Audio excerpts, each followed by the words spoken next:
सनातन धर्म की जय हो। संपूर्ण रामायण भाग 114। आज हम सुनेंगे वाल्मीकि आश्रम में सीता जी के 2 पुत्रों का जन्म और उनकी शिक्षा प्राप्ति। तो जब सीता जी परेशान देखती हैं अपने आप को और आत्महत्या के इरादे से गंगा जी में कूदने लगती हैं, तब गुरुवर ने आवाज लगाई, सावधान इस भांति तुम करो न निज अवसान, आत्मघात से है नहीं कोई पाप महान। सीता ठहरी पीछे मुड़कर देखा, कोई मुनि आते हैं, जो नाव डूबती हो उसको माझी ही पार लगाते हैं। वे आने वाले नए नहीं, पहले के परिचित योगी थे, विख्यात आदि कपि भारत के ऋषिवर श्री वाल्मीकि थे। सीता जी उनको पहचान गई कि ये विख्यात कवि भारत के ऋषिवर श्री वाल्मीकि जी हैं। वाल्मीकि आए जब ही वैदेही के पास, योगेश्वर थे योग से भेद गए सब भास। बोले बेटी धीरज रखो, यूं प्राण गंवाना ठीक नहीं, संकट में या संघर्षों में पागल बन जाना ठीक नहीं। तुम तो विदेह की पुत्री हो, यूं चिंता करना लज्जा है, झूठे अपयश का भाजन बन इस प्रकार मरना लज्जा है यही तुम्हारा आज धर्म, मिथ्यावादों का नाश करो, मिट जाएगी कलंक रजनी, रविकुल का उदय प्रयास करो।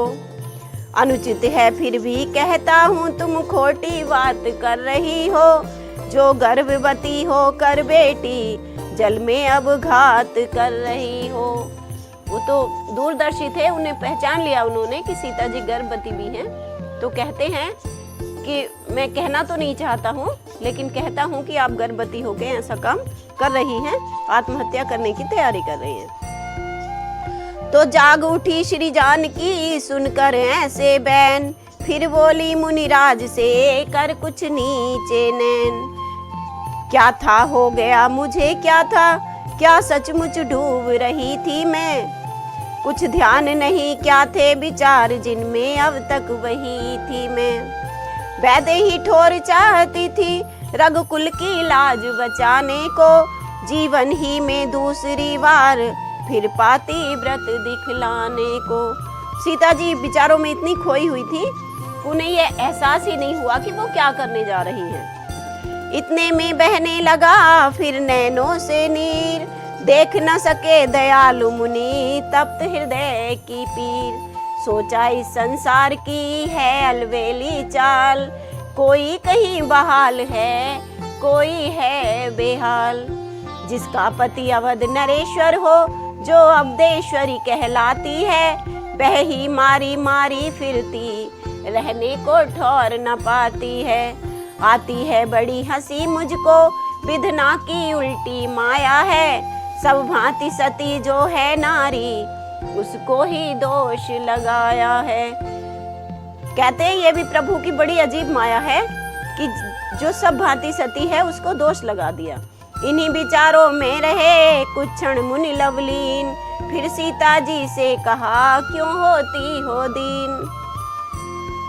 रहने को ठोर तुम्हें बेटी पत्ता पत्ता दे सकता है, साक्षियां तुम्हारे सतपन की तिनका तिनका दे सकता है। चिंता को छोड़ चलो आश्रम, रहने को कुटी बना दूंगा, महलों की शोभा मान सहित फिर महलों में पहुंचा दूंगा।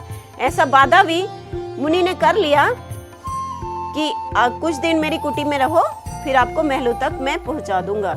इस प्रकार सीता सहित ऋषि ने किया प्रणाम, आश्रम में होने लगा नव कुटीर निर्माण। सात्विक जीवन की सीमा पर बस इस प्रकार पहुंची सीता, कुछ ऋषियों की नारियों सहित उस कुटिया में ठहरी सीता। मुनिवर ने ये चतुराई की सीता का नाम छुपा डाला, है कौन कहाँ से आई है इन बातों पर पर्दा डाला।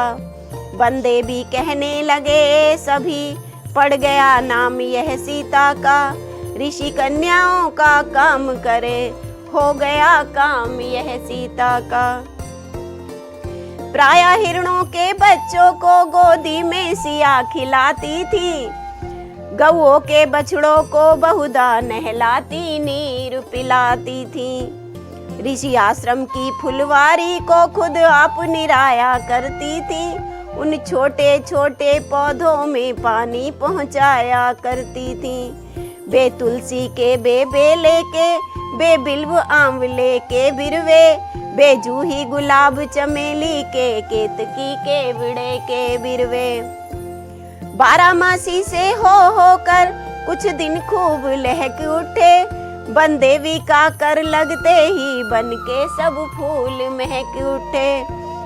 हर ऋतु के फूल फूलने पर कायम हो गई बहार वहाँ, हर रोज हवा में आती थी वीणा की सी झनकार वहाँ। इस प्रकार जब कुटी में बीत गए कुछ मास, तब मंगल का मोद का समय आ गया पास। गौओं हिरणों के बच्चों में आनंद अपार हुआ पैदा, केले बिल्वों के वृक्षों में कुछ अजब निखार हुआ पैदा। भूतल की सभी वस्तुओं में नूतनता आज समाई है, सब कुछ नया सा लग रहा था वहाँ पे। सुरमंडल ने नभमंडल से फूलों की झड़ी लगाई है, देवता भी आकाश से फूल बरसाने लगे। झूम झूम जब डालियां भूमि रही थी चूम, तभी मची उस कुटी में पुत्र जन्म की धूम। 2-4 रोज में जान गए सब आस पास के नर नारी, ऋषि आश्रम वाली बनदेवी 2 पुत्रों की है महतारी। ऋषि मंडल में आनंद हुआ, सत्संग सभाएं खूब छिड़ी, संकीर्तन पाठ यज्ञ आदिक धर्म चर्चाएं खूब छिड़ी। गुरुवर ने नामकरण के दिन लब नाम सुनाया पहले का, फिर ऋषि सम्मति द्वारा कुश रखा गया दूसरे का। श्री वाल्मीकि को याद रहा जो वचन दिया था सीता को, सिलसिलेवार आरंभ किया लिखना रघुकुल की गीता को। वह रघुकुल की गीता क्या थी, था आदि काव्य मुनिराई का, सिक्का है अब भी कवियों में उस कविता की सुघराई का। रामायण की सुघराई का, रामायण की सुंदरता का, रामायण के श्लोकों का आज भी सब में डंका है, उसके जैसा कोई ग्रंथ है ही नहीं। सचमुच निर्मल चंद्रायण है वह वाल्मीकि की रामायण, भूमंडल की तारागण है वह वाल्मीकि की रामायण। जिस रामायण के रहने से अब भी उज्जवल यह भारत है, उसकी परिपूर्ण लिखे महिमा ये कहाँ लेखनी में बल है। और किसी की लेखनी में और किसी के कलम में इतना बल ही नहीं है कि पूर्णता कर दे। रामचरित्र लिखने लगे मुनि बरसाएं प्रभात, क्रम क्रम से बढ़ने लगे लव कुश दोनों भ्रात। उंगली के बल कुटी में चलते जब ही चित चोर, सबको तोतल वैन से दिया प्रेम में बोर। जब बच्चों ने तोतला बोलना शुरू किया तो सब इतने प्रफुल्लित हो गए उनकी बोली को सुन सुनकर कि उसका कोई कहना ही नहीं बचा। ऋषि बालाओं में ऋषियों में पलते थे दोनों राजकुमार, राजसी चाल से मंद मंद चलते थे दोनों राजकुमार। चुपके से वेद उठा लाते माँ के समीप पढ़ने लगते, जब कोई उन्हें छीनता तो आगे बढ़कर लड़ने लगते। बचपन से ही उन्हें वेदों के ज्ञान का भी शौक था और लड़ने में भी बहुत तेज थे। पुचकारी पर पुचकारे थे, चिल्लाने पर चिल्लाते थे, माता या गुरु मनाते जब तब कहीं तनिक मनुआते थे। पतिभक्ता सीता को अब भी स्वामी का विरह रुलाता था, पर दोनों शिशुओं के कारण सुख सहित समय कट जाता था।